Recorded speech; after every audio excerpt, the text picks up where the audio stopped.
ये देखिए सरकार ने पहले ही दिन से आंदोलन किस तरह अलग अलग नाम दिए, लेकिन किसान तस्से मस नहीं हुए और आंदोलन अपनी स्थिति में बरकरार है और हर लोगों के दिल में आंदोलन पहुंच चुका है और जन आंदोलन बन चुका है। जितना ही सरकार ने इस पर लांछन लगाया उतना ही लोगों का इससे जुड़ाव बनता गया है। आप गांव देहात में जाके देखिए, हर आदमी को आंदोलन की खबर रहती है और अपना आदमी यहाँ गाजीपुर बॉर्डर पर आके योगदान दे ना दे पाए, लेकिन हम कोई लोकल स्तर पर कोई कार्यक्रम करते हैं तो वहाँ आदमी बढ़ चढ़ के भागीदार।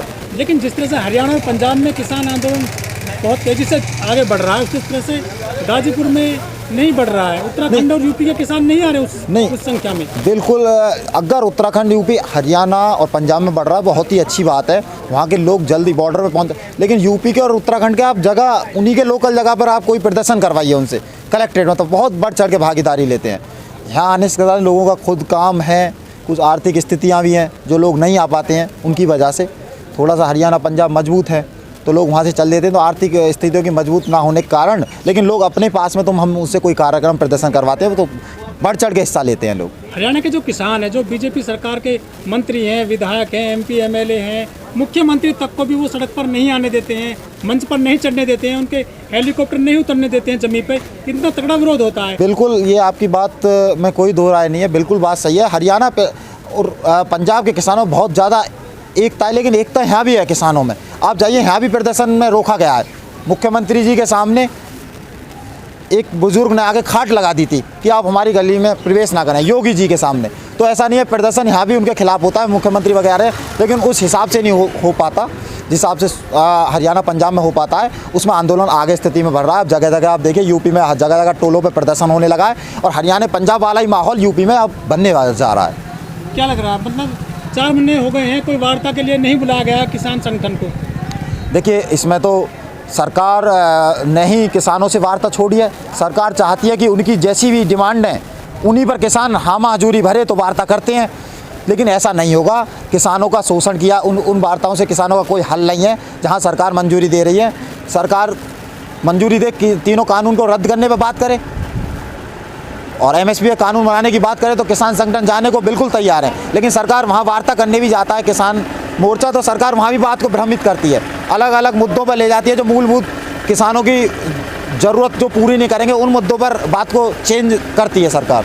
आखिर कमियां कहाँ रह गई हैं? कोई सफलता नहीं मिल रही किसानों को 6 महीने के दौरान। देखिए, कमियां जो किसानों ने जो इस सरकार को जो बढ़ चढ़ के पूर्ण बहुमत की जो सरकार बनाया, ये सबसे बड़ी कमी है देश की। अगर ये पूर्ण बहुमत की सरकार नहीं होती तो अब तक किसानों की बात मानी जा चुकी होती, लेकिन अब ऐसा नहीं होगा। लोग जितने ही जोश के साथ इस सरकार से लड़े थे, इसके साथ लगे थे, इसको बनाने में लोगों ने जिस हिसाब से मदद की थी, उसके ऐसे ही विपरीत हो गए। और कोरोना में आप देखिए, देश के लोगों की मानसिकता चेंज कर दी है। अब लोग कह रहे हैं इन्हें तो सिर्फ कुर्सी पे आ रही है, इन्हें देश के नागरिकों से कोई लगाव नहीं है, इनकी जानों की इनकी नज़र में कोई कीमत नहीं है। पूरी मिनिस्ट्री, कहीं किसी प्रदेश में चुनाव हो रहे हो, पूरी मिनिस्ट्री वहाँ दौड़ पड़ती है। क्या ये अपने मंत्री पद की जगह प्रचार मंत्री हैं? इन्हें मिनिस्ट्री सौंपी गई है उस जिम्मेदारी का निर्वहन करने के लिए, ये बल्कि प्रचार करते हैं। 5 साल की आप रैलियाँ उठा लीजिए। सत्ता तो चाहिए ना हर आदमी को। नहीं, सत्ता चाहिए, लेकिन आप लोगों की जो जिम्मेदारी, जिस मिनिस्ट्री की, स्वास्थ्य मंत्रालय ने क्या किया, लोगों ने 1 साल इनको पूरी अपनी दे दी, घर बैठ के। युवाओं ने अपनी शिक्षा दे दी, मजदूर ने अपनी मजदूरी दे दी, जो भी पेशे से कर रहे थे लोग उन्होंने अपना पेशे की नौकरी दे दी, अपना बैठ के घर में रहे। लेकिन 1 साल में भी आप देखिए, स्वास्थ्य व्यवस्था, अस्पतालों के नाम ऐसे हैं, अस्पताल में जाके देखो अंदर कुछ नहीं है। तो 1 साल में स्वास्थ्य व्यवस्था सुधरी नहीं इन पे। लेकिन दवाई तो आ गई थी ना देश में। नहीं, देखिए, दवाई आ गई थी तो कहाँ लगी लोगों में वो दवाई, कितने लोगों तक पहुँची? दवाई आ जाने से मतलब ये नहीं है 135 करोड़ दोस्त कहाँ कितने लोगों तक वो दवाई पहुँची। तो ये कोरोना जैसी सेकंड वेव देखने को नहीं मिलती। पूरा देश अगर पहले ही वैक्सीन हो जाती, और देशों में हमसे पहले क्यों होने लगा? नहीं, ये तो सरकार की जिम्मेदारी। भ्रामक स्थिति तो सरकार के खुद मंत्री फैला रहे हैं, सरकार के जो सहायता करते हैं, सरकार के फैला रहे हैं। बाबा रामदेव का बयान देख लीजिए, वो खुद वैक्सीन के खिलाफ बोल रहे हैं, और जबकि इन्हें ज़रूरत होती है तो जाते हैं स्वास्थ्य व्यवस्था एम्स में ही जाते हैं। ये बाबा रामदेव जैसे लोग जो बीजेपी सरकार को बनाने में बहुत बड़ा पाहे का काम किया है, वही वैक्सीन के खिलाफ बोल रहे हैं। तो भ्रामक स्थिति खुद फैला रहे हैं देश में। आखिर बाबा रामदेव के सिर पे किसका हाथ हो सकता है? बाबा रामदेव के सिर पे, देखिए, बाबा रामदेव का, अभी बाबा रामदेव के खिलाफ कैसे बोले बीजेपी? बहुत उनकी संस्कृति, उनसे बहुत लोग जुड़े हुए हैं। तो बाबा रामदेव तो खुला ओपन चैलेंज दे रहे हैं। किस बात दे रहे हैं कि कोई मुख्यमंत्री का बाप भी मुझे गिरफ्तार नहीं कर सकता?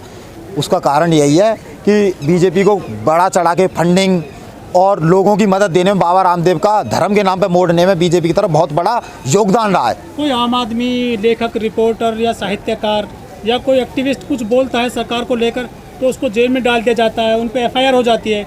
लेकिन बाबा रामदेव ने एक बात बोली है कि किसी में औकात नहीं है कि मुझे गिरफ्तार कर ले। ये तो गैर संवैधानिक बात है।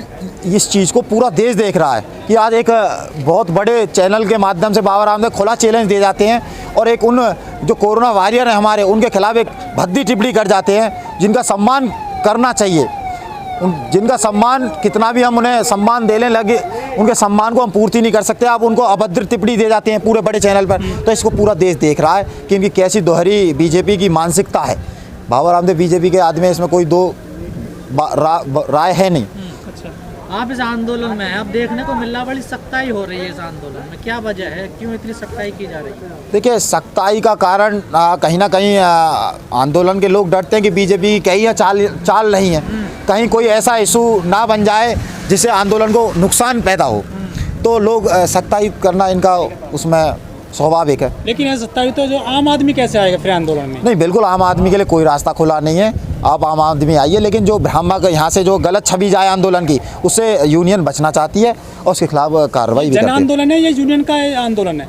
देखिए, जन आंदोलन है लेकिन जनता का आंदोलन, लेकिन जनता के आंदोलन को भी कोई यहाँ आके गंदा अभद्रता बोल जाए जिससे आंदोलन की एक छवि खराब हो, तो उससे तो बचना ही पड़ेगा। टेकरी बॉर्डर पर तो रेप हुआ था, वहाँ छवि खराब नहीं हुई?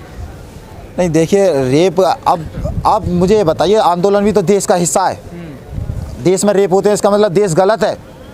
नहीं, तो आप फिर कैसे? लेकिन हमने जितना आंदोलन के हम कोशिश कर सकते हैं उतनी हम इस बदतमीजी को बचाने की कोशिश कर रहे हैं पूरा।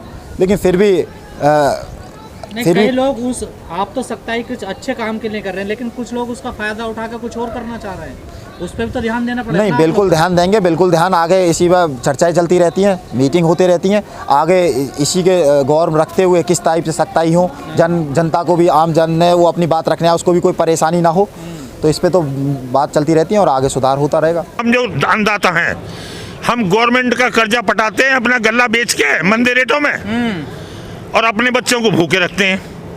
ना ब्याह शादी का कर सकते, ना कोई कॉलेज कर सकते, ना पढ़ा सकते, ना लिखा सकते, ना दवा गोली करा सकते। हर आदमी कह रहा है कि अब गवर्नमेंट का लेंगे देंगे नहीं। ताऊ, आखिरी सवाल आपसे एक, हर आदमी कह रहा है कि अन्नदाता सड़कों पे बैठा 6 महीने से संघर्ष कर रहा है, सर्दियां निकल गई, अब गर्मियों में बैठा है, बीच बीच में बारिश आती है, तूफान आती है, टेंट उड़ जाते हैं, तमाम लोग कह रहे हैं, लेकिन सरकार नहीं मान रही इस बात को। सरकार कह रही है कि ये लोग बिचौलियाँ हैं, ये बिचौलिया लोग बैठे। ये गलत बात है, बिल्कुल बिचौलिया नहीं है, ये कतई बिल्कुल असली किसान हैं, असली किसान हैं। और ये कहने वाले लोग वो लोग हैं जिनका दर्द नहीं होता है, वो दर्द को क्या पहचानेंगे।